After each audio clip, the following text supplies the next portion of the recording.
अस्सलाम वालेकुम। आप सब आज चुप चुप बड़े वेले वेले बैठे हो, कह रहे वालेकुम सलाम मैडम साहब, पता की वजह है चुप चुप क्यों बैठे ते वेले क्यों बैठे हैं। साडा जेड़ा नेट है ना, नेट ही नहीं आ रहा। पता नहीं महीने च अखीर च ते महीना कोई शुरू होंदा ना, शुरू दे विच नेट आना बंद हो जाता है। ते असीं ते वेले बैठे हैं। सरकार दी रिकवरी नूं बड़ा मसला बनया हुआ है। असीं चाहते कि नेट होवे, नेट आवे तो असीं फटाफट बिल कढीए। देखो मेरा बंदा वेला बैठा है, ਅਸੀਂ ਬਿੱਲ ਕੱਢੀਏ, ਬਿੱਲ ਬਣਾਈਏ ਤੇ ਲੋਕਾਂ ਨੂੰ ਦੇਈਏ ਤੇ ਗਵਰਨਮੈਂਟ ਨੂੰ ਰਿਕਵਰੀ ਆਵੇ, ਬਹੁਤੇ ਸਾਰੇ ਪੈਸੇ ਇਕੱਠੇ ਹੋਣ। ਲੇਕਿਨ ਗੱਲ ਹੈ ਕਿ ਨੈਟ ਹੀ ਨਹੀਂ ਆ ਰਿਹਾ।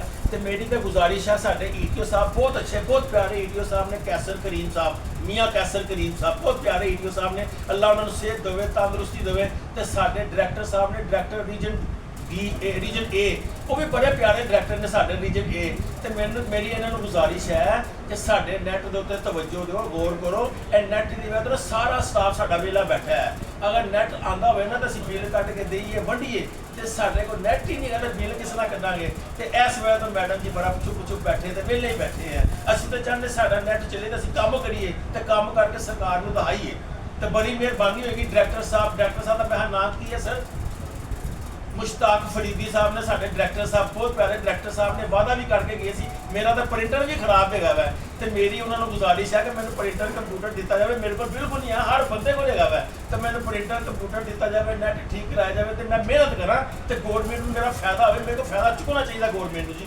ਬਿਸਮਿल्लाह जी, अल्लाह हाफ़िज़ जी।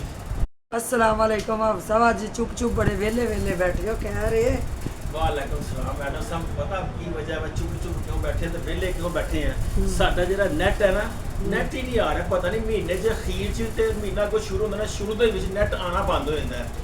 ਤੇ ਅਸੀਂ ਤੇ ਵਿਹਲੇ ਬੈਠੇ हैं। ਸਰਕਾਰ ਦੀ ਰਿਕਵਰੀ ਨੂੰ ਬੜਾ ਮਸਲਾ ਬਣਿਆ ਹੋਇਆ ਹੈ। ਅਸੀਂ ਚਾਹੁੰਦੇ ਕਿ ਨੈਟ ਹੋਵੇ, ਨੈਟ ਆਵੇ ਤਾਂ ਅਸੀਂ ਫਟਾਫਟ ਬਿੱਲ ਕੱਢੀਏ। ਦੇਖੋ ਮੇਰਾ ਬੰਦਾ ਵਿਹਲਾ ਬੈਠਾ ਹੈ।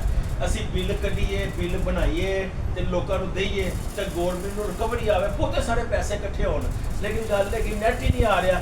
ਤੇ ਮੇਰੀ ਤਾਂ ਗੁਜ਼ਾਰਿਸ਼ ਹੈ, ਸਾਡੇ ਈਟੀਓ ਸਾਹਿਬ ਬਹੁਤ ਅੱਛੇ, ਬਹੁਤ ਪਿਆਰੇ ਈਟੀਓ ਸਾਹਿਬ ਨੇ, ਕੈਸਰ ਕਰੀਮ ਸਾਹਿਬ, ਮੀਆਂ ਕੈਸਰ ਕਰੀਮ ਸਾਹਿਬ, ਬਹੁਤ ਪਿਆਰੇ ਈਟੀਓ ਸਾਹਿਬ ਨੇ। ਅੱਲਾ ਉਹਨਾਂ ਨੂੰ ਸਿਹਤ ਦੇਵੇ, ਤੰਦਰੁਸਤੀ ਦੇਵੇ। ਤੇ ਸਾਡੇ ਡਾਇਰੈਕਟਰ ਸਾਹਿਬ ਨੇ, ਡਾਇਰੈਕਟਰ ਰੀਜਨ ਏ, ਉਹ ਵੀ ਬੜੇ ਪਿਆਰੇ ਡਾਇਰੈਕਟਰ ਨੇ ਸਾਡੇ ਰੀਜਨ ਏ। ਤੇ ਮੇਰੀ ਇਹਨਾਂ ਨੂੰ ਗੁਜ਼ਾਰਿਸ਼ ਹੈ ਕਿ ਸਾਡੇ ਨੈਟ ਦੇ ਉੱਤੇ ਤਵੱਜੋ ਦਿਓ, ਗੌਰ ਕਰੋ। ਇਹ ਨੈਟ ਦੀ ਵਜ੍ਹਾ ਤੋਂ ਸਾਰਾ ਸਟਾਫ ਸਾਡਾ ਵਿਹਲਾ ਬੈਠਾ ਹੈ। ਅਗਰ ਨੈਟ ਆਂਦਾ ਹੋਵੇ ਨਾ ਤਾਂ ਅਸੀਂ ਬਿੱਲ ਕੱਟ ਕੇ ਦੇਈਏ, ਵੰਡੀਏ। ਤੇ ਸਾਡੇ ਕੋਲ ਨੈਟ ਹੀ ਨਹੀਂ ਹੈ ਤਾਂ ਬਿੱਲ ਕਿਸ ਨਾਲ ਕੱਢਾਂਗੇ। ਤੇ ਇਸ ਵਜ੍ਹਾ ਤੋਂ ਮੈਡਮ ਜੀ ਬੜਾ ਚੁੱਪ ਚੁੱਪ ਬੈਠੇ ਤੇ ਵਿਹਲੇ ਹੀ ਬੈਠੇ ਆ। ਅਸੀਂ ਤਾਂ ਚਾਹੁੰਦੇ ਸਾਡਾ ਨੈਟ ਚੱਲੇ ਤਾਂ ਅਸੀਂ ਕੰਮ ਕਰੀਏ ਤੇ ਕੰਮ ਕਰਕੇ ਸਰਕਾਰ ਨੂੰ ਦਿਖਾਈਏ। ਤੇ ਬੜੀ ਮਿਹਰਬਾਨੀ ਹੋਏਗੀ। ਡਾਇਰੈਕਟਰ ਸਾਹਿਬ ਦਾ ਮੇਰਾ ਨਾਮ ਕੀ ਹੈ ਸਰ? ਮੁਸ਼ਤਾਕ ਫਰੀਦੀ ਸਾਹਿਬ ਨੇ, ਸਾਡੇ ਡਾਇਰੈਕਟਰ ਸਾਹਿਬ, ਬਹੁਤ ਪਿਆਰੇ ਡਾਇਰੈਕਟਰ ਸਾਹਿਬ ਨੇ, ਵਾਅਦਾ ਵੀ ਕਰਕੇ ਗਏ ਸੀ। ਮੇਰਾ ਤਾਂ ਪ੍ਰਿੰਟਰ ਵੀ ਖਰਾਬ ਹੈਗਾ ਵਾ ਤੇ ਮੇਰੀ ਉਹਨਾਂ ਨੂੰ ਗੁਜ਼ਾਰਿਸ਼ ਹੈ ਕਿ ਮੈਨੂੰ ਪ੍ਰਿੰਟਰ ਕੰਪਿਊਟਰ ਦਿੱਤਾ ਜਾਵੇ। ਮੇਰੇ ਕੋਲ ਬਿਲਕੁਲ ਨਹੀਂ ਹੈ, ਹਰ ਬੰਦੇ ਕੋਲ ਹੈਗਾ ਵਾ। ਤੇ ਮੈਨੂੰ ਪ੍ਰਿੰਟਰ ਕੰਪਿਊਟਰ ਦਿੱਤਾ ਜਾਵੇ, ਨੈਟ ਠੀਕ ਕਰਾਇਆ ਜਾਵੇ ਤੇ ਮੈਂ ਮਿਹਨਤ ਕਰਾਂ ਤੇ ਗਵਰਨਮੈਂਟ ਨੂੰ ਮੇਰਾ ਫਾਇਦਾ ਹੋਵੇ। ਮੇਰੇ ਕੋਲ ਫਾਇਦਾ ਚੁੱਕਣਾ ਚਾਹੀਦਾ ਗਵਰਨਮੈਂਟ ਨੂੰ ਜੀ। ਬਿਸਮਿल्लाह जी, अल्लाह हाफ़िज़ जी।